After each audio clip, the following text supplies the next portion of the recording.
Knicked Up family, stand up. What's good? What's good? Welcome to the summertime edition. Yeah, it's part of that season right now. Let's start putting our tinfoil hats on and trying to discuss a little bit about what's going on with the Knicks. Hopefully we can find some accuracy on what we need to do as a team. Frustrating times, though. Definitely watching those green people up in Boston get something that we really want. Just a little house cleaning note. I want Knicks fans to stop celebrating former Knicks players who won titles in Boston. Can we really cut that out right now? This is not a sympathy party. Nobody has time to hear all that. Let's just be the real gritty, grimy, petty people that we need to be in New York and stop celebrating that. Just wanted to set the record straight. I don't care if KP won whatever or Luke Cornett or what. Nobody got time for that. Jeff Van Gundy quit on us. No one has time for that. This is all about the Knicks. If you don't got that orange and blue in your blood, nobody got time to be hearing anything else. Got to get that off my chest first and foremost. But as we know, we do this show in either tandem. Sometimes we go solo, not often. But we got a guy who's really now coming off of the real IR. He's coming off the injury list here. And it's glad to have him back, so I'm going to bring him back. He's taking a little animadium, whatever they put in to make Wolverine feel better. That's what this dude had to take to get on the show tonight. So I'd like to welcome him back. We know him as Upstate Joe. Mr. Joe, what's good, brother? Hello, hello. Happy Juneteenth, everyone. Yes, sir. How you feeling? I'll give you an idea. This is the second time I've had the surgery done. Gotcha. The first one, pain-wise and everything, was a big screaming nightmare. It was horrible. This one's a lot better, but I still get to wear this lovely thing 24 hours a day for 6 weeks, which means I sleep in bed with it at night, which means I'm rocking about 2 hours of sleep a night. So, man. Yeah.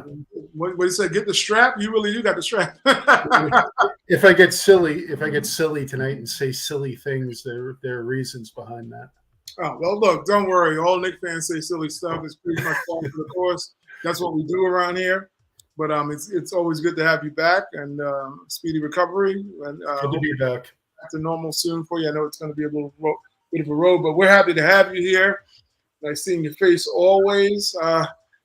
Well, I had to get those house cleaning things out the way because, I keep hearing all these people congratulate non-Knick people on winning titles. And of all places, you're going to do it in Boston. Makes me want to throw up in my own mouth. I can't hear all that. I'm a petty Knick fan. I'm a petty New Yorker. It is just what it is. Like as Clyde says, the only thing I like green is money. It's definitely not Boston Celtics. Nobody has time for all that, I don't care if them and Dallas both lost at the same time. We could have went to a game 95 and they both lost. I'd have been extremely happy. Yeah, I'm in the same boat as you, man. I'm not feeling any kind of like nostalgia for KP and happy that he won. So this is a guy that wanted out of town. Mm-hmm. Jeff Van Gundy, I don't know. He was an assistant on that squad. It's not like he coached him to a title, like a head coach. And Luke Cornett, yeah, he got to take up space on the bench. Yeah, I have no love. No. They're not getting Valentine cards from me. Call me petty, call me a hater, whatever. Hey, it comes with the territory at this age. Just get off my damn ass. That's all I got to tell you. I think you were perfectly justified. Yeah, so kind of like screw them. They're Celtics. About ticks. What do they do? They blood suck. Nobody has time for that during the summer. You yank them out and throw them the hell out. Nobody got time for that. No, ticks have Lyme disease. Yeah. But, it's kind of funny, man. A friend of mine asked me who I wanted to win the finals, and they said I want them both to lose. Struggling like a true New Yorker. That's what we do. Yeah. I'm still not over what Dallas did last year with the pick that should have been our pick. See? The slap on the wrist that they got for it. I'm still not over that. See, this is why I love you. We're petty New Yorkers, and let's keep it a buck. Well, we're entering now into the off season, but it tends to be the on season right now for the New York Knicks. Summertime's approaching. It's a little sweltering hot probably in New York right now. We got a little humidity action going on, but the real heat of the matter or hot, the real summer heat literally is the fact that the Knicks are reaching into free agency with some of their most important players right now.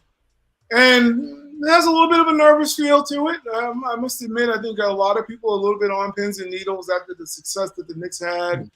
You know, we have a few people that we know contributed, obviously, to that success that are sitting in the balance, and we may or may not keep them. I mean, that's really where we are right now. Troubling times, nervous times, you know, but it is what it is. It's part of the business, you know. Sometimes with success, obviously, you reap the rewards of that success. And those two guys that we're going to discuss, they have been extremely successful in New York, and they are deserving whatever they get as far as an extension or the amount of money they seek. So you can't argue with a person for trying to get paid. No. However, you know, as Knicks fans and starving fans that have been, you know, tortured all these years, and now we finally got something good, it feels like a little bit like the rug is being pulled from underneath our feet in less than a season. And, you know, it's jittery times. I mean, how do you feel about going into the season right now? Which is the postseason, but literally the new season for the Knicks. How do you feel about what we're about to get into? It's going to be absolutely fascinating. I mean, if they were selling tickets right now for a sneak preview movie of how the summer was going to roll out, I would have been like, take my money. I mean, but it's a very good point that you brought up. It's that this is so intriguing and so important because of, you mentioned the success of the players. Hey, coach, what's up, brother?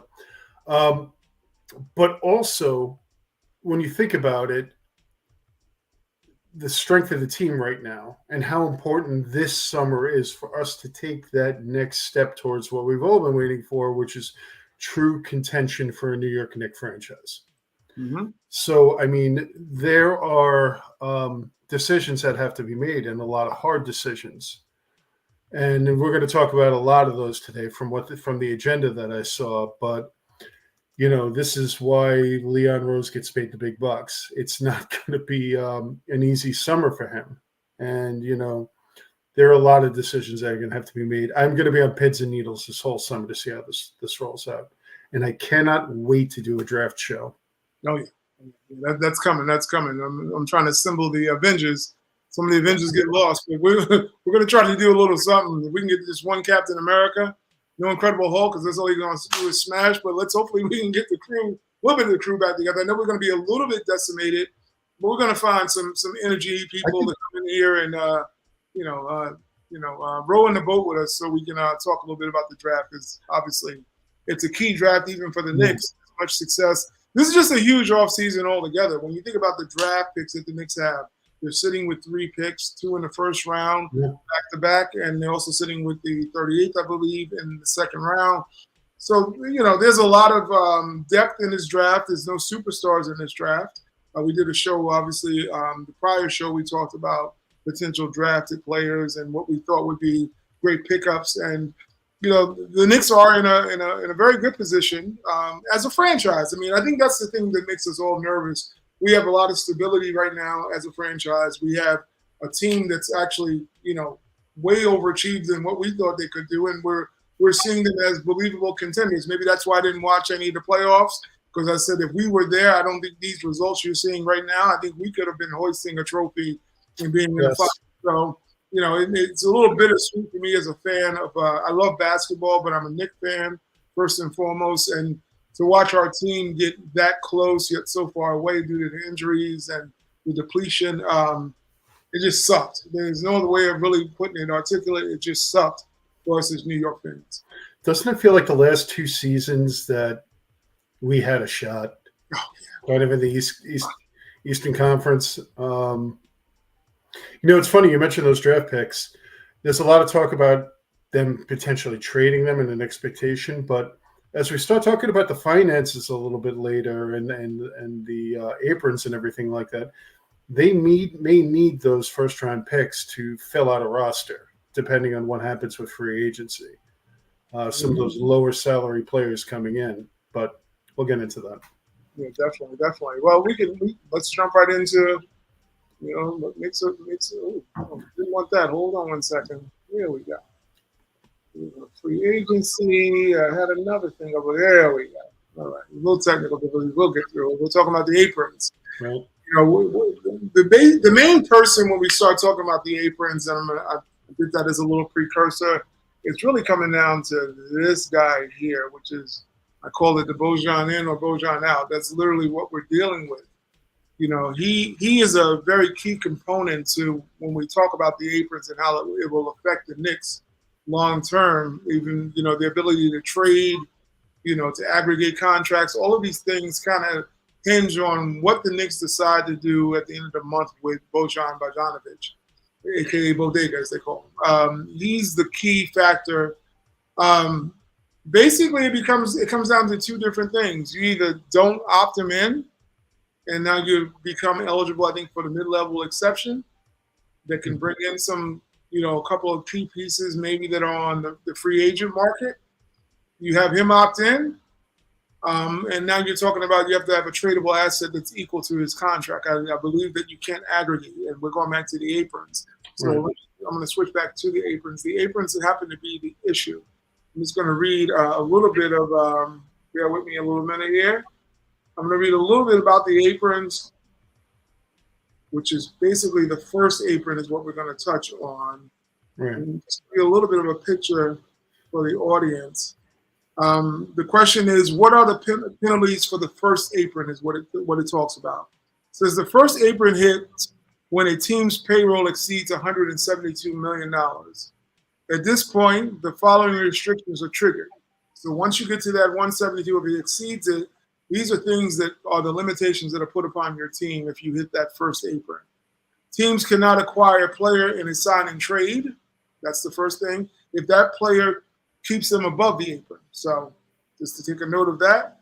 The second thing, teams cannot sign a player waived during the regular season whose salary was over $12.2 million, mid-level exception. Right.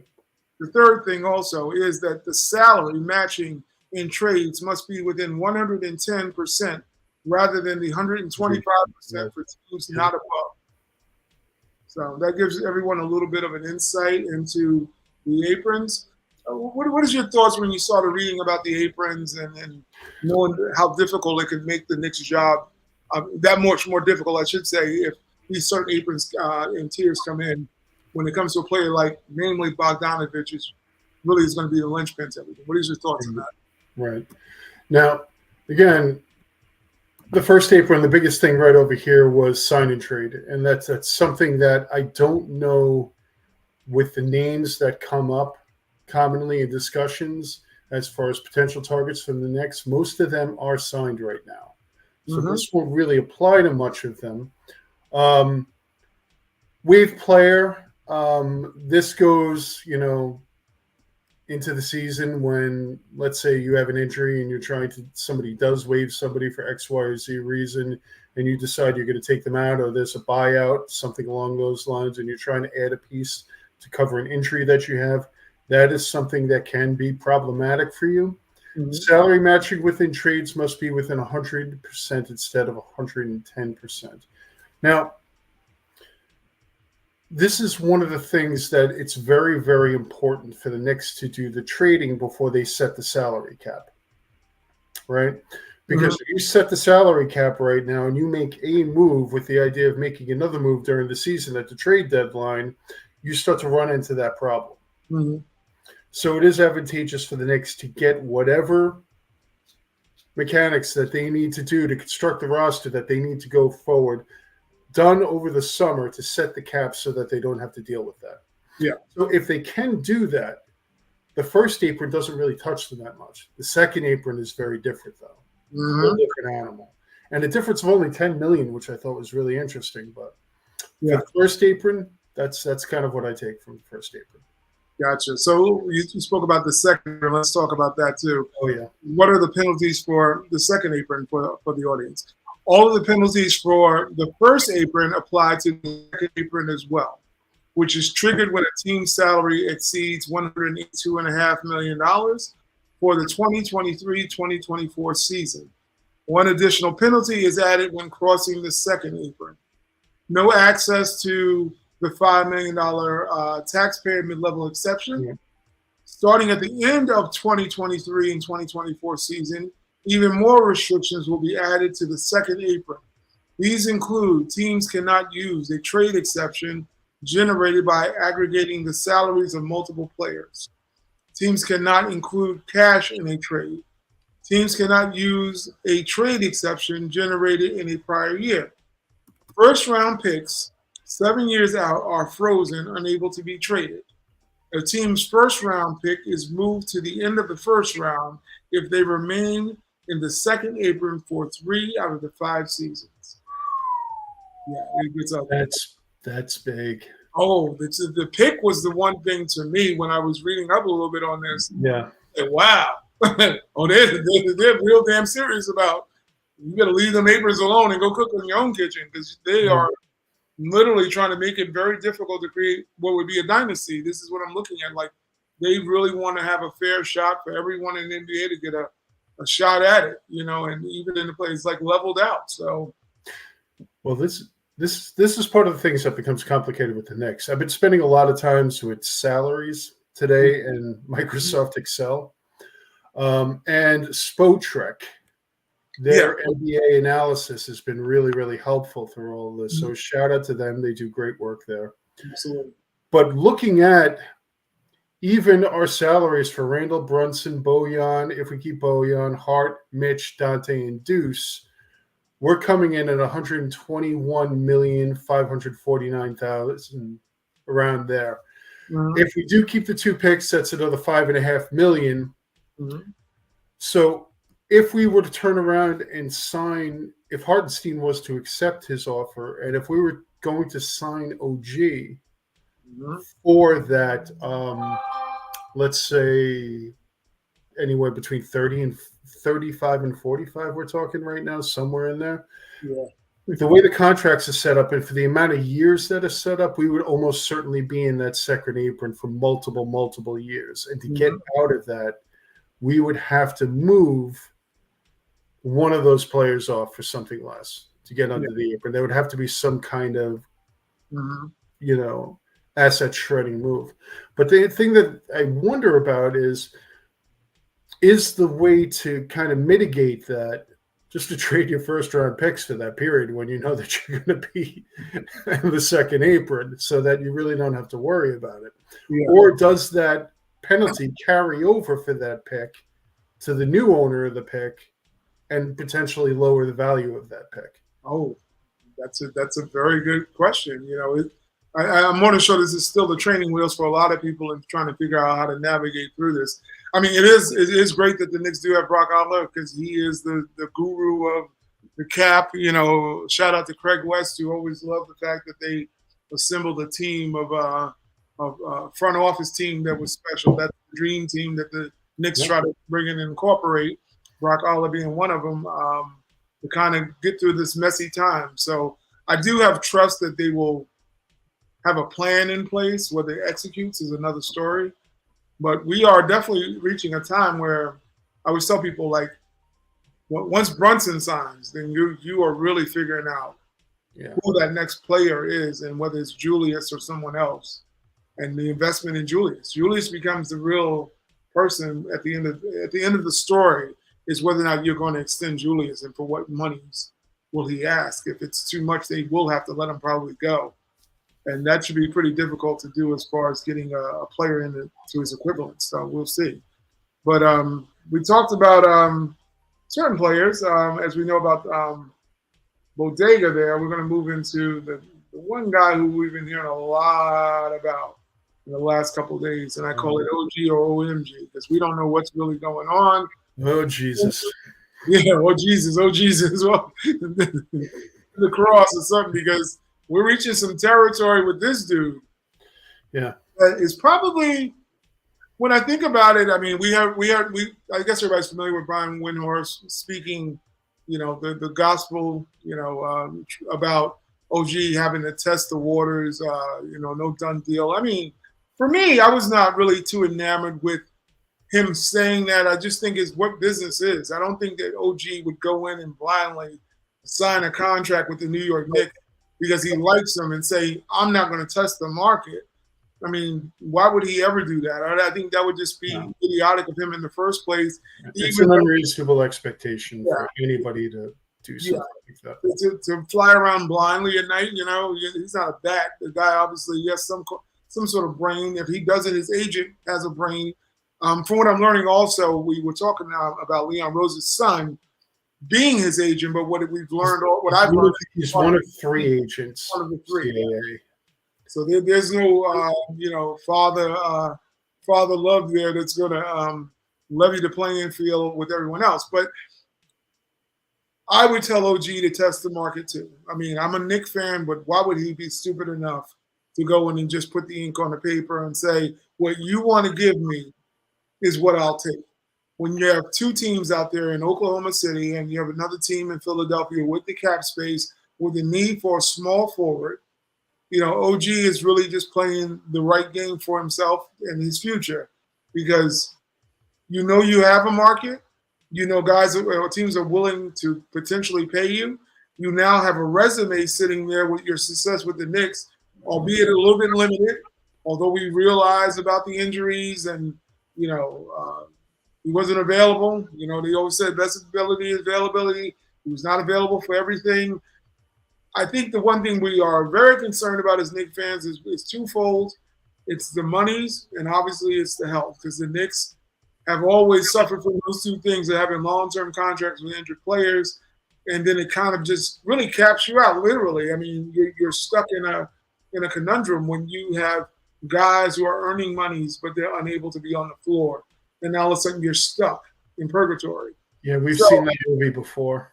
Yeah, I mean, we have a long laundry list.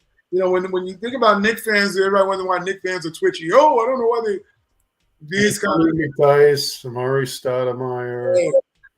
Yeah, I mean, the list goes on, and because we're looking at Amari territory. When Amari came here, offered all that promise.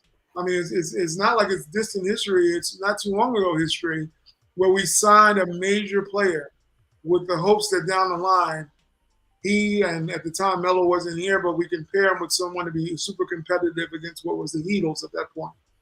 But what we end up finding out later down the line through all the medicals is that Amari's knees were shot the minute he signed the contract. This is just a little revisionist history for those who don't know. This is where why OG, old fans like us are sitting there going with a cramp in our stomach wondering, well, how healthy is this guy? Because his history is telling him, much like Amari, that he was injury prone also. Old an athlete, but injury prone. So now we are at like I said, this is why it's OG or it's OMG. Oh my God, what are we going to do here? Do we pay this guy the monies that he probably will command because the market will say that that's what he is supposed to be owed? Or do the Knicks pivot and find a plan B, which would be probably extremely hard at this juncture because they've given us so much to get it, and now they have to additionally give up more monies to do. So what are your thoughts on OG as a player, first and foremost, and then OG's contract demands and how it will affect the Knicks moving forward?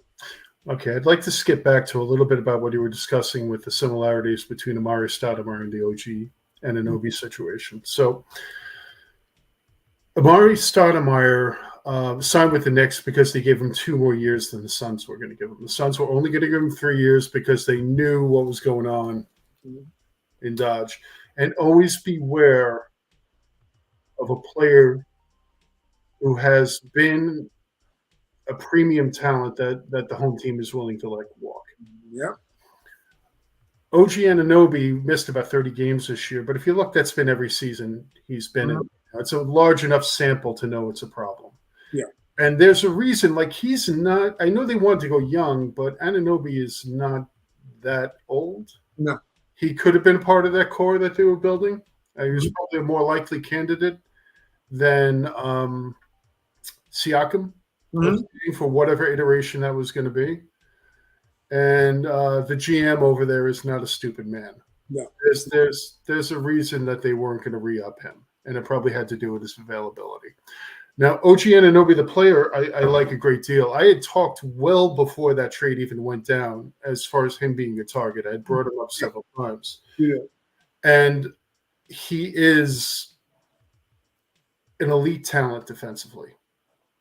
Absolutely an elite talent defensively. Mm-hmm. And those players don't become available very often, which is why he's going to warrant probably a near max or a max contract. Because the free agent market also sucks right now. There's not a hell of a lot unless you want to give, $55 million a year to Paul George at 34 years old over 4 years. So my thoughts on this is that he's going to test the market, and God bless you. Yeah. Every decision I've ever made with work, money was front and center with it. I've never handed a job money because I really thought they were really nice people, or I really liked,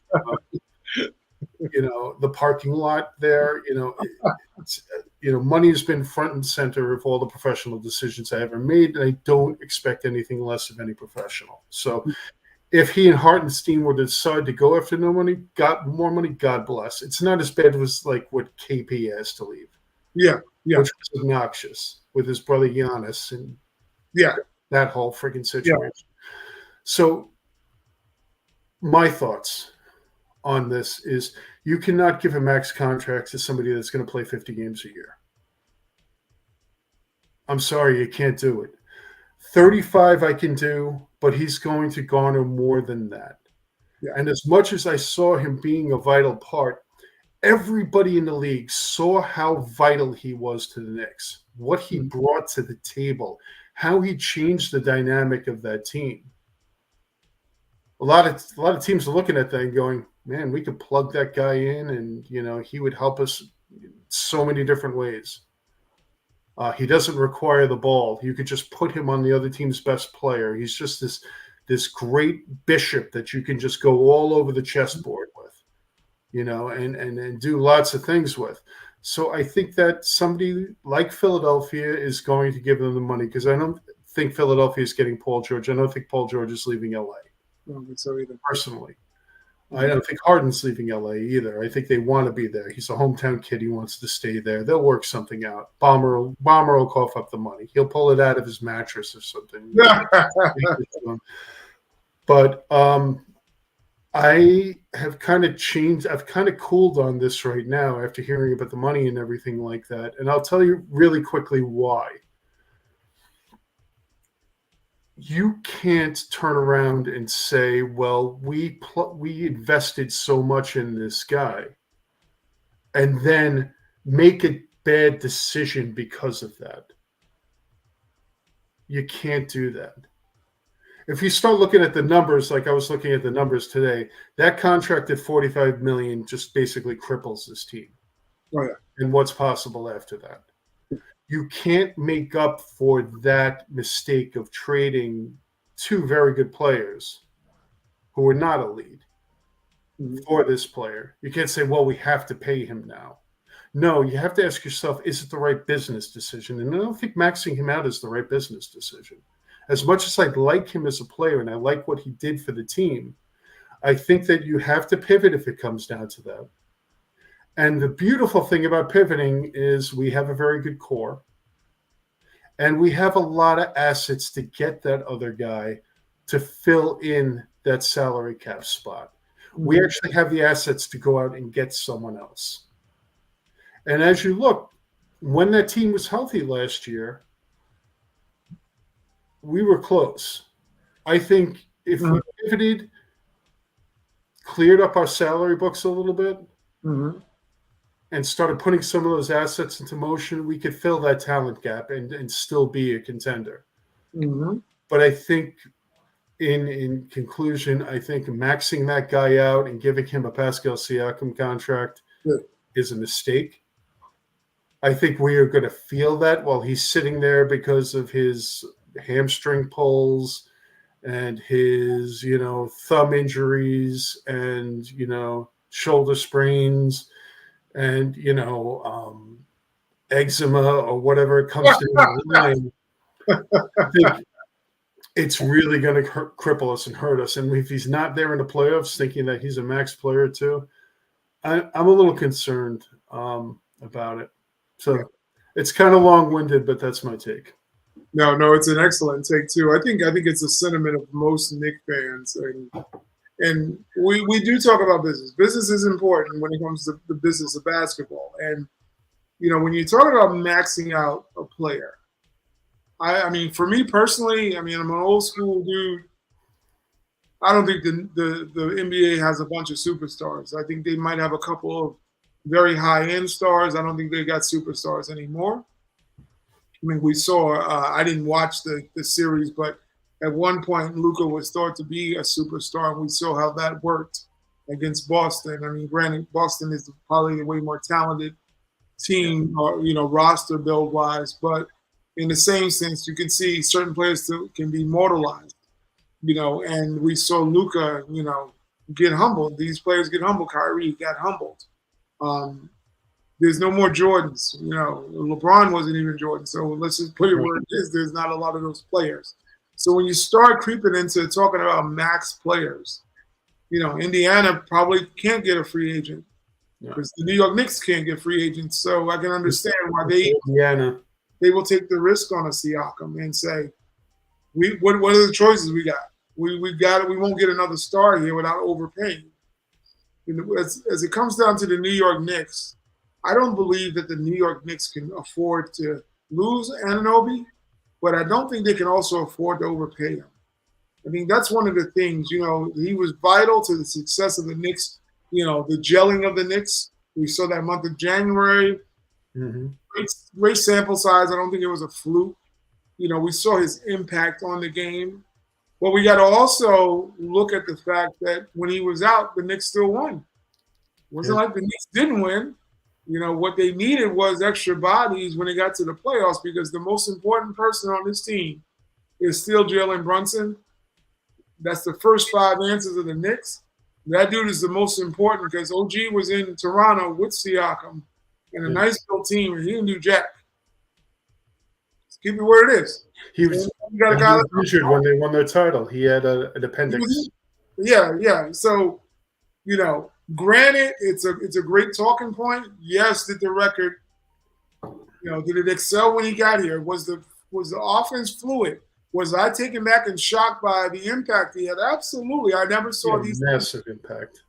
But when you're talking about giving a guy max amount of dollars, you're saying that guy is it might be the most important player on your team, in spite of who else is not on your team. So you're saying no one else is equivalent to that guy's talent. And therefore, that's why he deserves X amount of dollars. There's only one guy on the Knicks, and that's Jalen Brunson. You take him off the Knicks, there's no more Knicks. There's lottery. There's a lot of lottery, and there might be a play-in. But you're not getting to the point of where you are without Jalen Brunson. So now it becomes a pecking order. How important is OG? The most important player on this team happens to be Jalen Brunson. Is OG the second most important player? I mean, you got to ask that question. Is he the second most important player? And talk about sample size. I mean, he's been in the league a number of years. Nobody's been talking about OG Anunoby the way they've been talking about this year. Is a part of the system that he's been. See, my man. This is what I was moving towards. We're on the same. He's not new to the league, man. Yeah, he's a known commodity. He's not a new tire. He's not a new car. He's been a car riding around in Toronto with Canadian license plates. Was he that player before he got here? Was he thought to be a great two-way player? Absolutely. We're always heard about his elite defense. We've known about these things.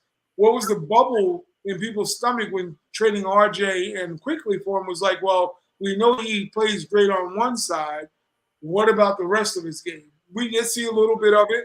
Not like thrilled with his offensive game, but it seemed like it's palatable. It's pretty decent. But for that kind of money, I want you to be able to go out and get 30 every night. If that other player is down, like if Brunson went down or Randall went down, can OG carry your team?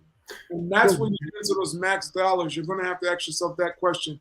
How important is he to the Knicks that you pony up all that you have for him? I don't think he is. No, and nothing for nothing. Even the defensive numbers and all of those things that people are tripping out and calling him a max player, he was a component of a defense. that put up all of that. He went on a team with a bunch of guys that played defense and played good team defense. So that was not solely because of him, I don't believe. He made that defense that much better, which made his plus minuses look better because you added him into somewhere where you had RJ, who was a marginal defender. Yeah. At that point.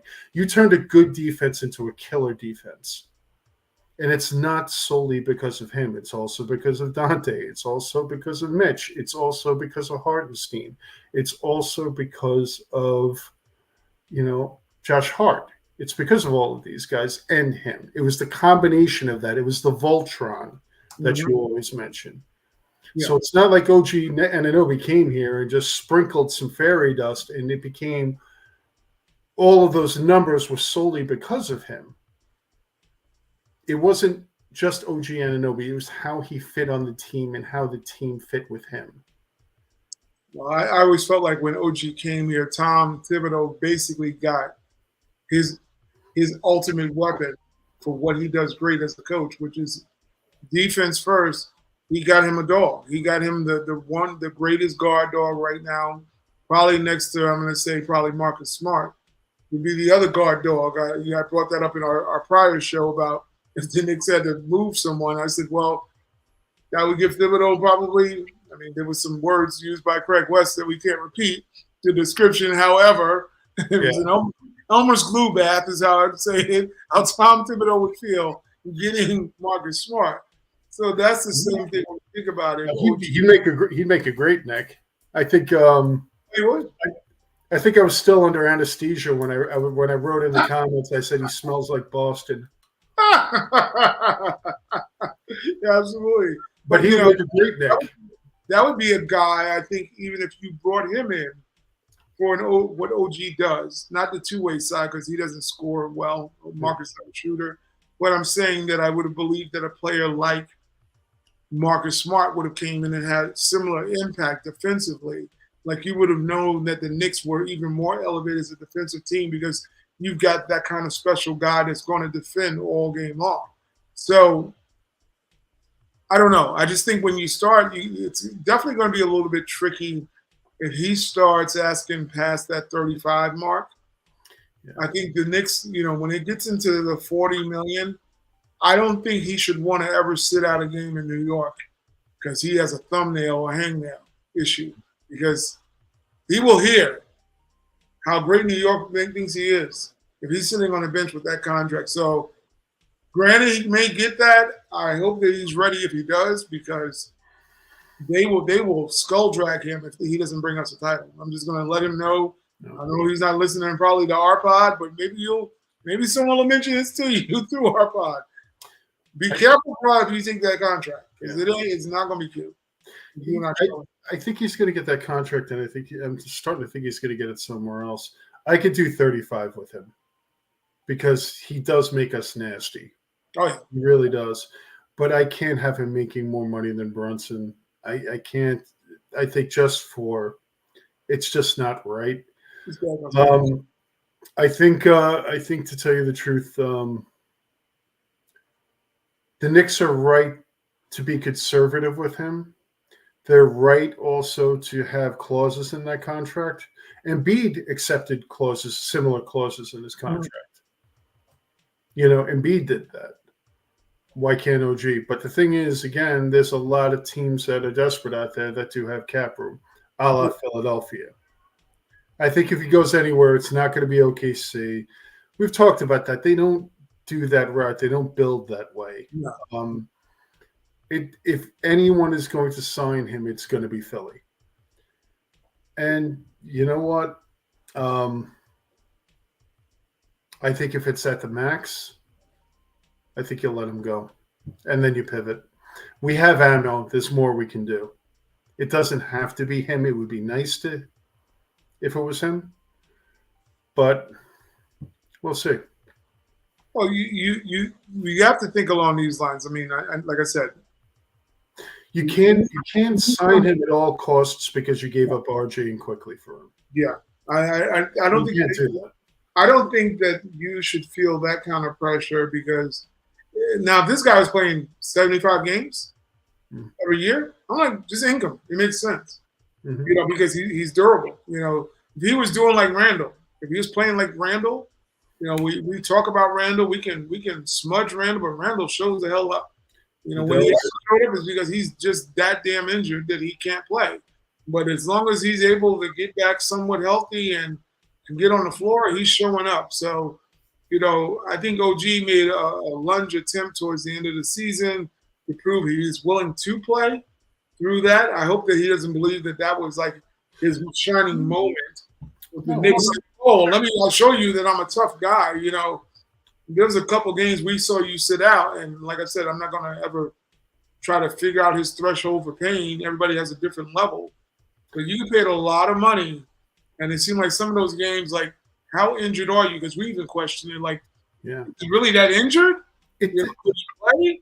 And, he might be like, they have talked about his unwillingness to kind of, I guess, to be a little Kawhi. He has some Kawhi in him.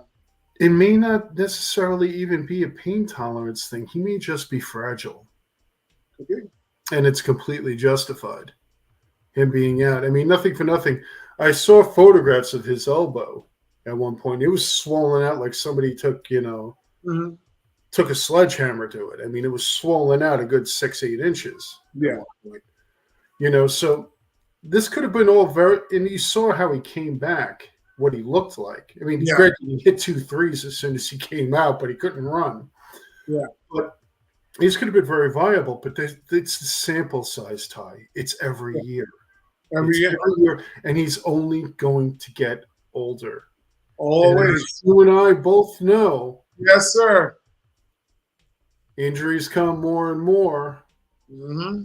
Talk to my right shoulder, my friend here. I didn't have that crap happening when I was 25. I've had 2 of them done. Yeah. It doesn't get better. It's all downhill. I always tell people when you get a certain age, you'll know. You'll know. Your body will let you know. It's not for jokes. You'll find yourself laughing because it's not a joke. That's literally what it is. But when we think about OG, I think the Knicks do have some pivot options. Obviously, you can look at a guy. I brought up Marcus Smart being one of them.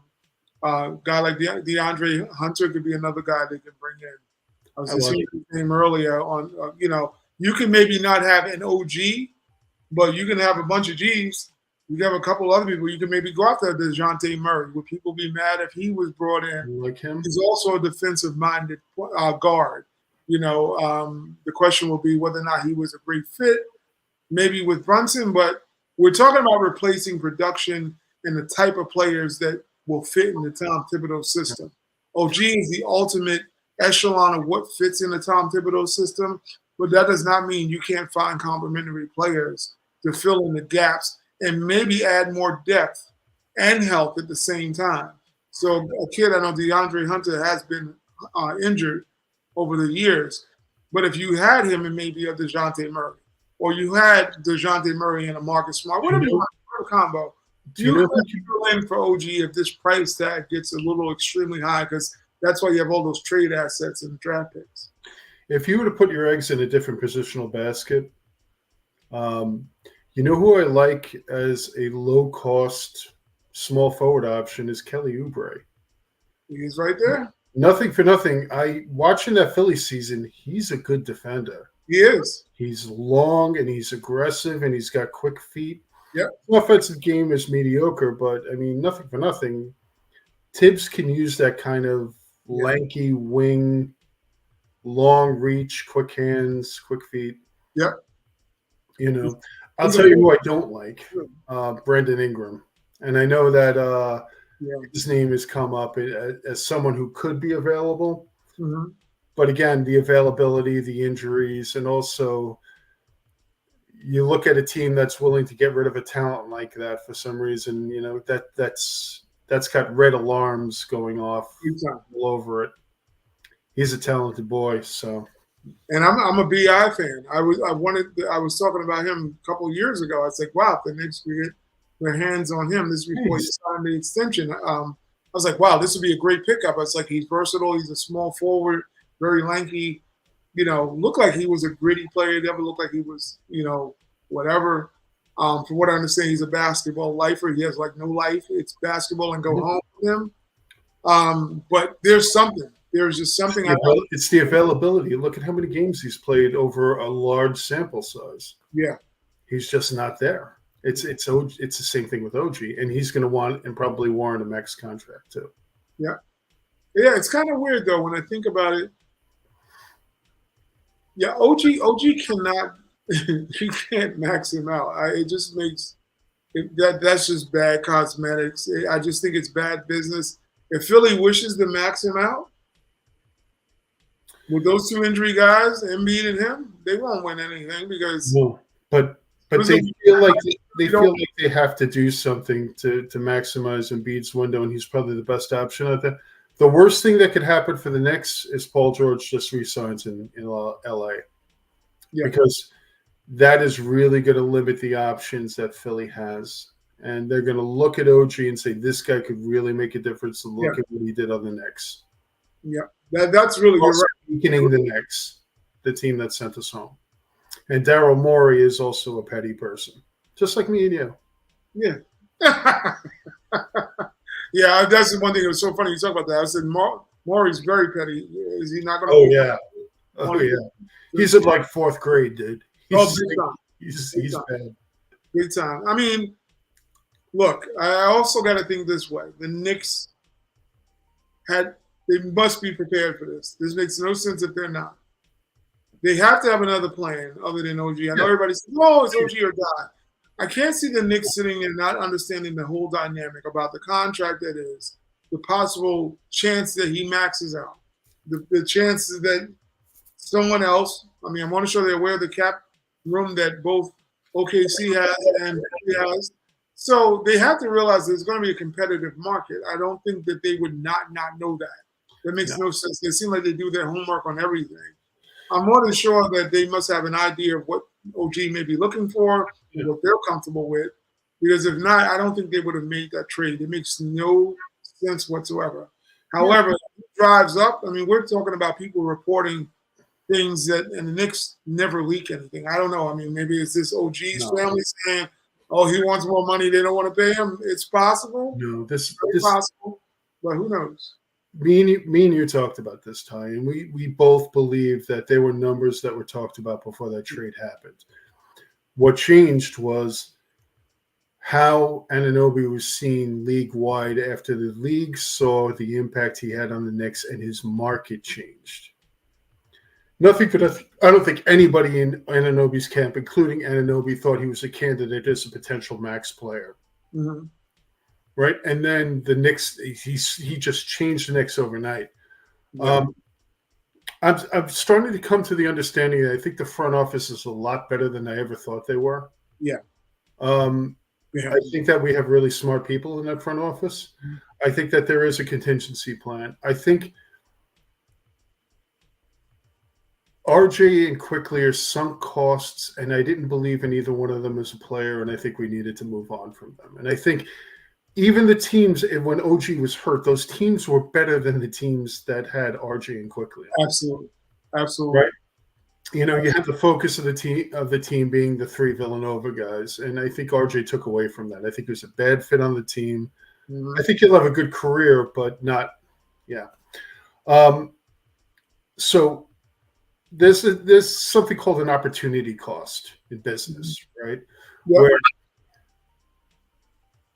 you have a cost for doing something, but you also have a cost for not doing something. You get a benefit for not doing something. Yeah. So the opportunity cost of not signing Anunoby is that cap room opening up completely, and that max slot opening up, and your complete cap change, your cap dynamics change completely, and you don't have a finalized team with Anunoby being the final piece, or Hartenstein being the final piece, or whatever combination of that's going to bring you up to the second apron.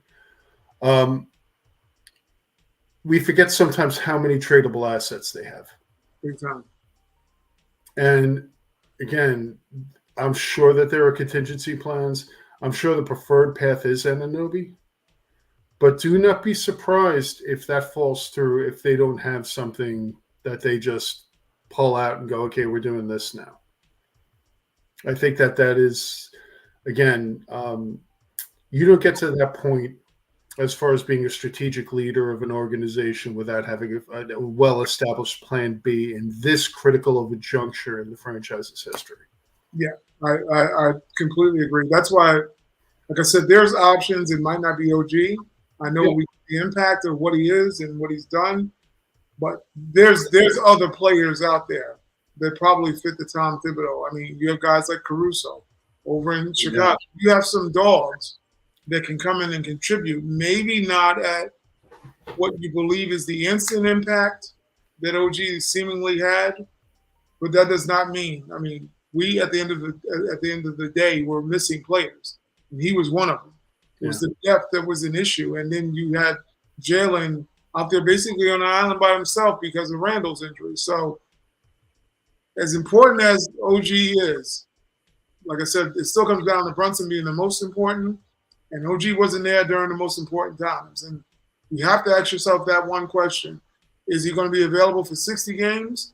And are those 60 games going to be in the regular season versus the postseason? Because I'd rather have 60 going in the post towards the post than the regular season early, because you can't pencil him in. Well, I shouldn't say you can't ink him in. You can pencil him in because you're going to end up erasing it, but you cannot ink him in and saying, I know he's going to give us 65 to 70 games a year, and we're going to be good. I mean, you're talking about a guy who easily could miss another 40, 50 games each season that moves on as he gets older. That's scary. That's scary stuff. And it's like Kristaps Porzingis, too. Yep. He's a great fourth option on the team because he doesn't have to be there for them to be successful. Yeah. Sorry, he's the fourth option on that team. Drew Holiday is the third. Third, you're right.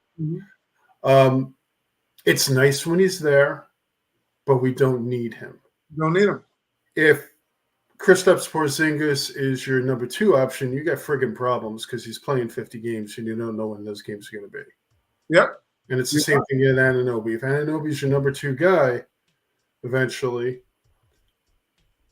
you don't know where those 50 games are. You have a roster problem if you have a guy with that kind of availability issues that you have a max contract in. And I can't believe I'm actually saying this. This has been a recent turn of events because I've been pro Anunoby the whole way. Like, this is a great addition. This is a great person to plug in. I love that trade. All of those things, and I really hope it works out.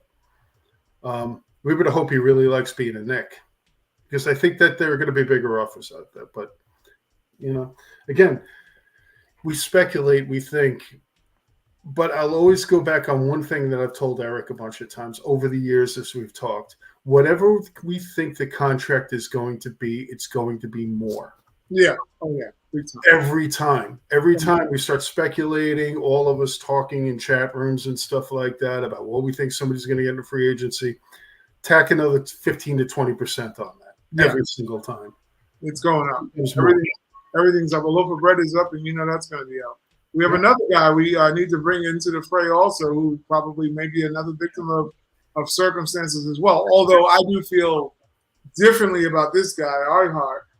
I do believe he's going to stay. I know people have talked about him, going to and Orlando.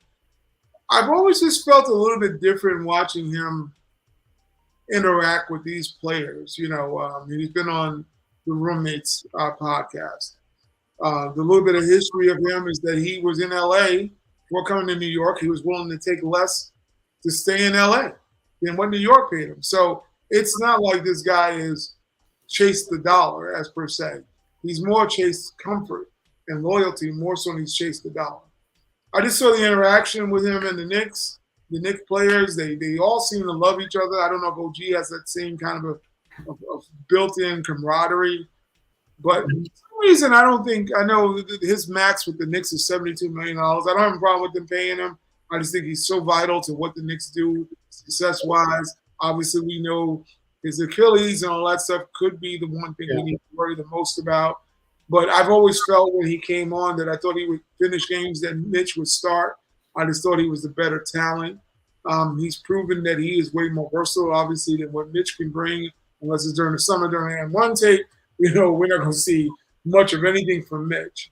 But we hear teams like OKC, obviously, they seem to have the most money, the most everything, in the league. And Orlando being another one we're hearing about. I don't think the Orlando one has even got any grit to it. It really comes down to OKC and what their plans are as far as will they go outside of their norm and actually pay a free agent a lot of money, something they've not done. It's usually through the draft or picking up a cheap get or whatever. What are your thoughts on, one, if we keep him, is it too much? And secondly, if he walks, do you have a problem if he walks? If you got to let him go? Yeah, man. I got a lot of thoughts on this. I think OKC is more likely to give a contract to him at 20, low 20s. They talked about possibility of it being more money, maybe a Bruce Brown type of contract, maybe 2 at 50. Mm-hmm. I think he's going to look at 4 at 72.5 a lot better than 2 at 50, to be honest with you. Yeah. Than it is for OKC to give a max to OG. I don't see them doing that. Yeah. I don't see OKC as a real player for OG because I mean they're gonna have to re-sign SGA, and they have a bunch of people coming down the pipe, and they're gonna take care of their own. Yeah. So I think he's worth that contract because of how important that position is in Thibodeau's world. The offensive rebounding, the post defense, the block shots between him and Mitch on there. The combination of the two of them when they're healthy make us very dangerous because they do Tibbs things and they do them well. Yeah. And that is kind of the engine that makes us run. Our offensive efficiency is a byproduct of our offensive rebounding. Not because we shoot the ball particularly well, even though we've gotten better than previous Knicks teams the last couple of iterations. So I don't think it's a bad thing, and I think you could also look to move Mitch down the road. I wouldn't have Mitch being there be a hindrance. I like who Hartenstein is as a New York Knick. Absolutely. I like him being a Knick. I think he likes being a Knick. I think that his wife is an influencer and, happy wife, happy life. I don't think she's going to have much success influencing people from Oklahoma City or Orlando. And speaking of the lovely couple, they'll be having a kid, I think, real soon. So yeah, they just had a child. Yeah. Oh, they did. Congratulations. Yeah. Much much love and health and happiness to the both of them. So, I think he wants to be here. He fits like a glove. The team loves him. I just hope his health stands up. If they could get him at 4 at 72.5, I think they sign that contract quickly. And I wouldn't be surprised if he signs it. I really wouldn't. I kind of expect him to come back to New York. I don't think, again, if I was carrying that kind of Achilles injury, I wouldn't take 2 over 50 over 4 over 72.5. Because he doesn't know that he's going to have that same market value in 2 years. Exactly. No idea what's going to happen. So, yeah, I'm all for that. I think he's a fit here. I think his lifestyle's a fit here. Again, this is somebody with, his wife and what she does in New York, L.A. You don't trade that in for OKC in Orlando.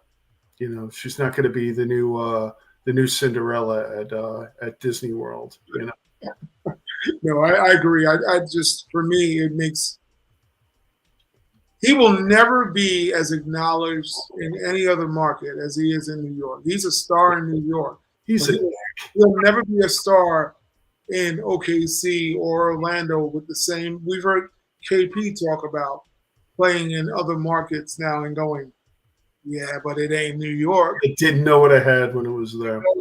So I think Hartenstein, when you look at him, his importance in this lineup, he won't be that important in no other team. It's just what it is. Now, if you want to get your money and maybe be on the bench or having moments where the coach won't utilize you with the same insistence that Tom Thibodeau will utilize you as, like he can't come on this team and not say, wow, I'm never used in the New York Knicks offense. You are one of the most important players on the whole entire Knicks squad. And And did you hear the standing ovation that he got walking off the court in Game 7 during a loss?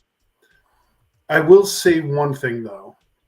If we do lose him, I think our system lends well to centers becoming successful offensive rebounders in that system. So I don't know that would be that hard of a role to fill. It just wouldn't fill it as well as he does. He's a Knick. I mean, he's blue and orange, man. That's who that guy is.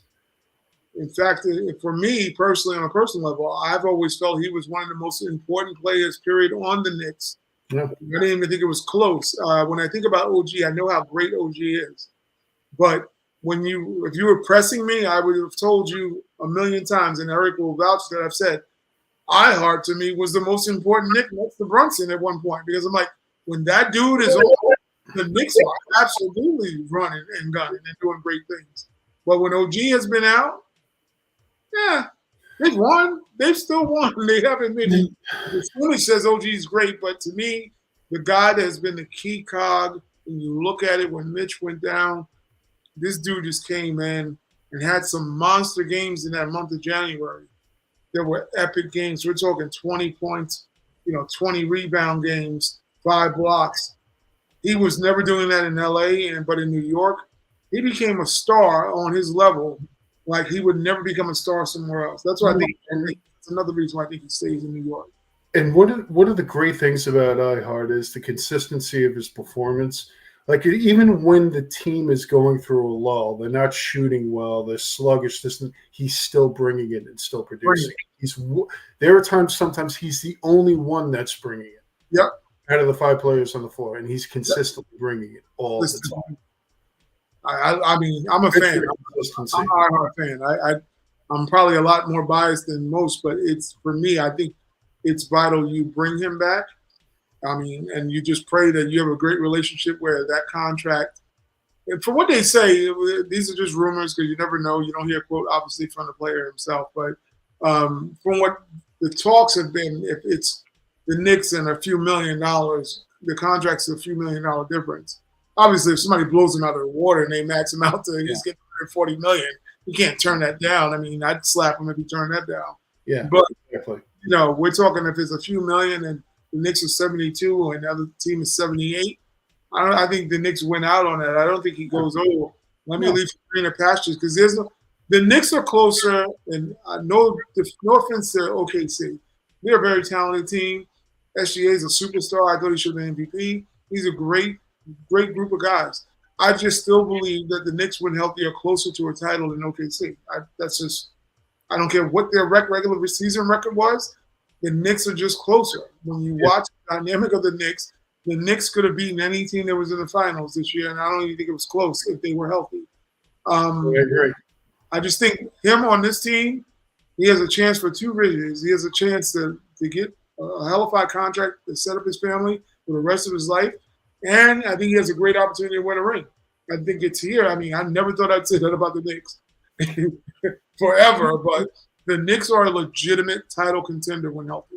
And look at what $72.5 million looks like to iHeart. How much money he's actually made during his career. What has he made, like $20 million in his career? 16 of it in the last 2 years. You're almost quadrupling your career earnings. I mean, it may be easy depending on where his head is. That's good enough. Yeah. I think for me, I mean, when I look at all the Knicks players that have come in, all the free agent signings, they've all, even the incumbent players, they've all taken less to stay on this team. Mm-hmm. So there's something brewing in New York where you have guys that are coming in and they've been willing to take a bump. They've been willing to say, keep some money on the table, almost like you're paying your a membership fee to be on the Knicks. These guys have bought into this whole family atmosphere, and then watching like the podcast, the roommates, and some of the Knicks players that come on, you can just feel the camaraderie like a family, because they talk crap to each other like families do to one another in a joyous way, but don't say it to it's one of those, I can talk to them, but you can't talk to them, that kind of way. And, when I saw Tom Thibodeau go on their podcast and smile like he was the Joker throughout the whole thing, I was done. I'm like, I've never seen this dude. It almost seemed like weird. I was like, what kind of medicine is he on? Because he had the happy pills when talking to Jalen and Josh Hart. He loves those guys. They stopped by his house after games to talk and hang out with him. Like, whoa, huh? Yeah. So I think they all kind of have that camaraderie, and I think iHeart, when he went on hit the show, also you could just see that those dudes, they have a great love for each other. So hopefully that weighs in. All right, I have to apologize to the audience right now, but I got to go to like a side thing with Ty right now. Yeah. So Ty, I've been working with this thing that everybody knows about called artificial intelligence to create the Tom Cobblepot picture. Like they have image generation. Working on the Tom Cobblepot picture, and I'm hoping to debut the Tom Cobblepot picture on All Knicked Up. It'll be the world premiere of it. I got to get it right. I'll probably send you and Eric an early version of it. Gotcha. But yeah, that's what I'm working on the side for the good of the show. I'll probably unveil it when he gets his contract. Oh, well, let me say, that's probably definitely coming. So because there's also to look forward to. I can't wait to see it. Oh man. Well, let's transition because we're going to start wrapping up the show in a little bit. But just wanted to touch on, we're talking about whether or not the Knicks are capable of putting together a team. I do believe they are a championship caliber team. Yeah. And I'm going to use this segment to call this was Julius Randle versus Troutmouth. Oh man, y'all know who Troutmouth is. Rocket the raccoon, you know the dude. It's still my swag on the raccoon thing. I forgot Eric showed me that. I'm like, look, they've been listening to the pod. They've been tapping in secretly, listening to, what I call this dude. But needless to say, we're talking about championship caliber teams, and I do believe the Knicks do have one. Yeah. This versus here is about Julius Randle during the Game 6, I think it was 5 or whatever in Boston. Boston had just won the title, and Stephen Troutmouth Smith decided that now let's crown Boston to be multiple championship winners, moving forward. Like, who's going to beat them? And our very own Mr. Julius Randle was like, no. Cut that noise. I am still alive, and I'm right here in front of you. I don't believe they're winning any dynasty as long as I'm still playing, basically, is what he said. Mm-hmm. We will have something to say about that next year. And I do believe, and I think the world kind of knows and been put on notice, had we had a guy like even Julius healthy, and then definitely if we had all the other components, Boston is not. And I repeat, I'm not usually standing on business because sports is very fickle. I agree 100% with you on this. But there is no team that I saw in whether it was the final teams, whether it was the teams leading up to the finals, that month of January, there was no team, and I can't believe I'm able to even say this as a proud Knicks fan, there was no team in the league better than the New York Knicks. Nope. Then when we go down the stretch to know that you had a depleted team that got to the second round of the NBA of the Eastern Conference and almost to the final, the Eastern Conference Finals, if not for injuries, we are talking about a whole different animal of a New York Knicks team that we have never seen. I know us, maybe Bob Greenberg, shout out to him, saw a team like that in the 70s where, they were on the brink of championships and they did win. But throughout our lifetime, I cannot recall a Knicks team that has been this close to really maybe killing off the drought that has been over 51 years now, moving on 51 years, that the Knicks could actually win a title. So Boston hold that trophy. It's fine. You have a rich history in Boston. Lakers have rich history. We know about it. We know all this. We know how great this team was playing throughout the whole regular season, and I give them credit for that. I understand basketball enough to say I won't let me not liking them short-sight what they were capable of doing. but you didn't run into us. You were lucky you didn't run into us. You had a really nice Jimmy Butler-less Miami. You had a halitosis Halliburton. Wasn't even playing. Looking like Carmen San Diego. We don't got no time for that. Yeah. Indiana was lucky. You guys are lucky. Remember, the Knicks were up, so you guys are lucky. I'm just putting Philadelphia. We already know. You know what happened to y'all. Y'all already got the beat down. I mean, they put a jersey on. Wilt Chamberlain statue, rest in peace to him, because that's how Knicks fans were traveling. We were heavy. We were probably a little bit disgusting out in the streets, but that's what makes us New Yorkers. We're some bad boys. And the Knicks are coming. Health-wise is all you should be concerned about. If the Knicks are healthy, there is no one in 2024-25 that's going to see the Knicks and want to deal with that. And I'm happy to hear Julius, and hopefully you stay a part of it. Hopefully you're part of the winning aspect of it. Come postseason, and we can see the Julius Randle of regular season in the postseason. Because if we can get that version ever in the postseason, to pair with Brunson, a healthy Brunson, and a healthy Josh Hart, and a healthy the Knicks are ripping and running through the league next season, come postseason, because you don't want none of that smoke. No. I feel no team in the league after watching what we were capable of. And shout out to Julius Randle for standing on business, as they say. Letting Stephen A., who loves to run that trout mouth crazily, instead of saying, well, maybe they didn't meet the best team. You happen to be you're supposedly a Knick fan. Well, any Knick fan worth their weight in gold who saw what happened this season should be feeling very good about our team. And that should have been the first thing was, well, they are great right now, but my team, the New York Knicks, they haven't played them yet. And had they played them, I think a lot of people who are experts said the Knicks had a better chance and could have won against Boston. So I just want to throw that out there. But pretty much I've had Celtic fans tell me we were the team they didn't want to play. Yep. And I'll tell you this much. I think after the trades that were made and we had that final version with, Bojan also coming on and, that whole Detroit trade, after the series of trades, I think we would have smoked them. I think that the talent would have been comparable, but we have grinders and warriors and guys with incredible heart for a 7-game. We have guys that are built whose mentality and their entire architecture are built for a 7-game series. These are the kind of guys that we have. We saw it. We saw it all playoffs long, the heart of these guys. The only person on Boston that can mirror that is Drew Holiday. I don't see that in any of their stars. I think, to tell you the truth, Tatum, no matter how talented he is, he drifts. I think Jaylen Brown's a better player personally, but the only person that I see that on the other side is Drew Holiday. He's on. He's a winner, and I think we would have ground them out.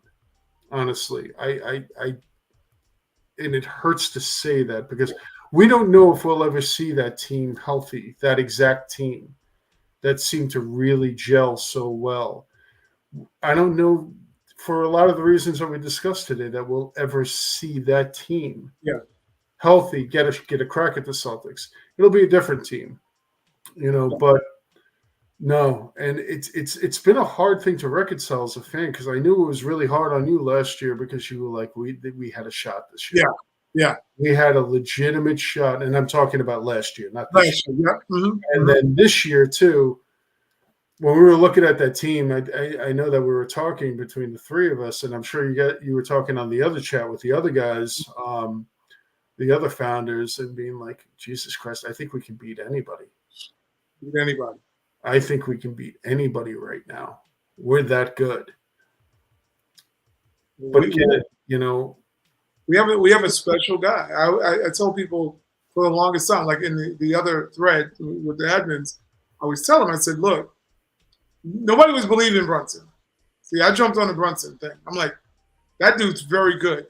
Mm-hmm. And it's because you don't watch as much basketball as I've watched and been that's punished as all Knicks fans have been all these years.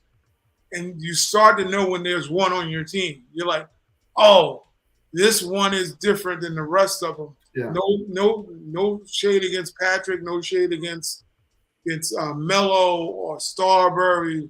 But what you started to see was the Knick alum came out because they knew they had one too. Because they came out because they know Brunson is that dude. You know, when they look at him, they go, wow, he might get the job done. And when you got one of those on your team, we have a top 5 player on our team. People don't want to say it because it's New York, but we do. There's no way when you look at what Tatum did all year, that you do the side by side. Now Tatum's thought to be a special talent, one of the best players in the league. Obviously Brown is now, so we can move past that thought. But when looking at what he was doing during the regular season, Eric and I had a conversation about the MVP story and why Tatum was never in it, because it was like nobody knows who the best player on the team is. Nobody knew. Nobody knew if it was Brown or him because he once again, he drifts. He disappears during moments. You know, now we see Brown. He always believed he was the alpha on the team and the leader, and he proved that. He proved that by winning the MVP. But people were always saying, like, Brunson's not that dude, but Brunson's numbers were better than Tatum.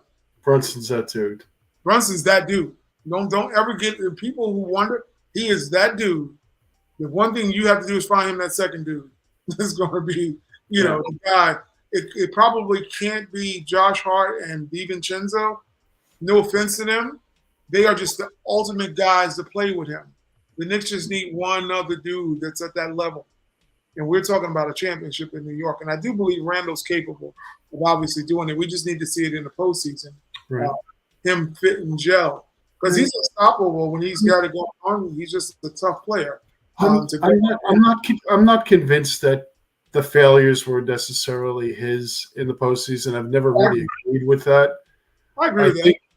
I think nothing for nothing. The Atlanta series, when your next best players are who that team was at that time, you could shut somebody down like that. And I think his ankle was bad. I think it's bad circumstance. Yeah. I think the thing is now he doesn't have to be that guy. They have that guy.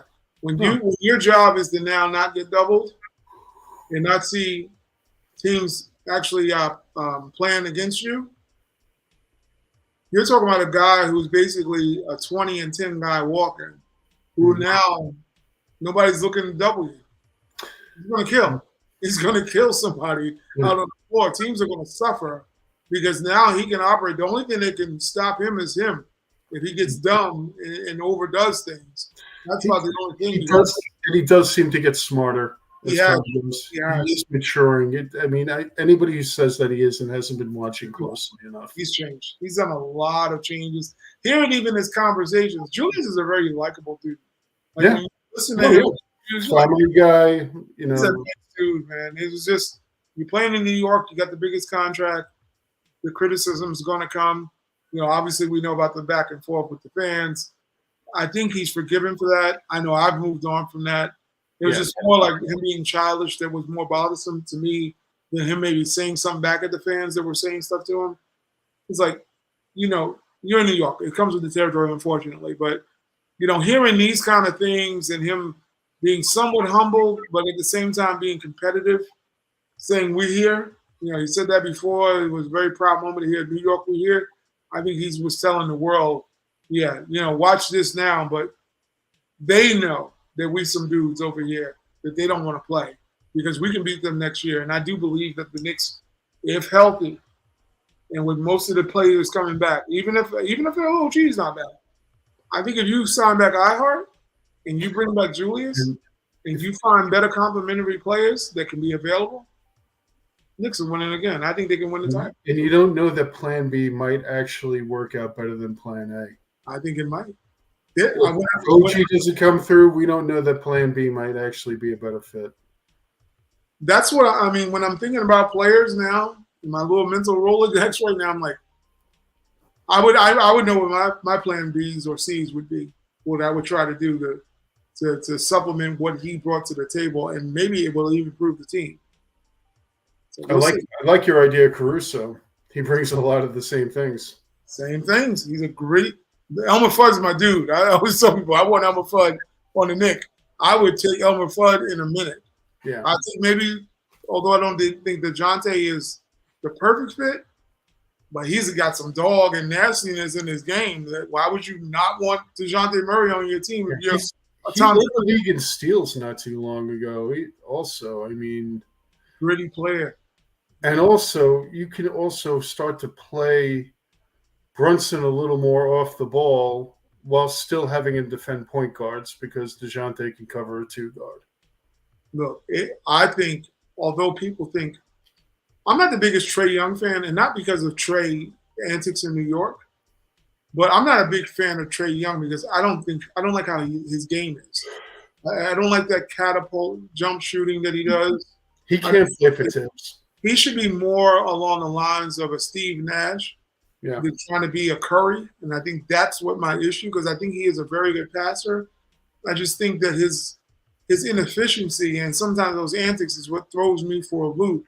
Whereas I think if DeJounte was to play with Brunson, who's more of a control guy, not trying to turn the ball over, is playing a half-court game, kind of mapped out what he's going to do. I think he's way more cerebral of a player, and I think that would be more befitting of DeJounte playing point off of Brunson being the 2-guard or the off guard, whatever way you want to do it. I wouldn't mind that. Or if you had DeJounte come run with the second, him and Miles McBride, you wouldn't want to see that? Who wouldn't want to see that? No. Those two dudes.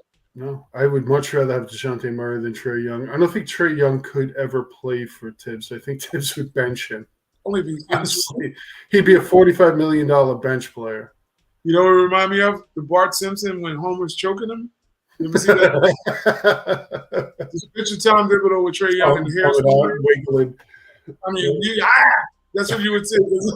That's what the results would be. Kids couldn't coach him. That would never happen. No, definitely not. Well, look, we're trying to wrap this up a little bit.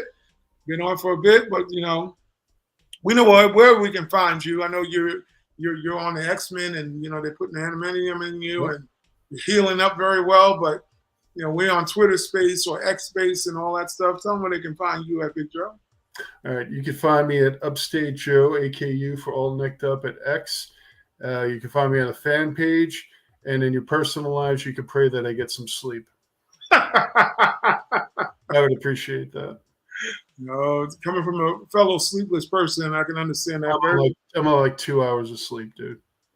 No. Every night. Well, I believe it or not, I can relate to you a lot more. I've just never been a sleeper.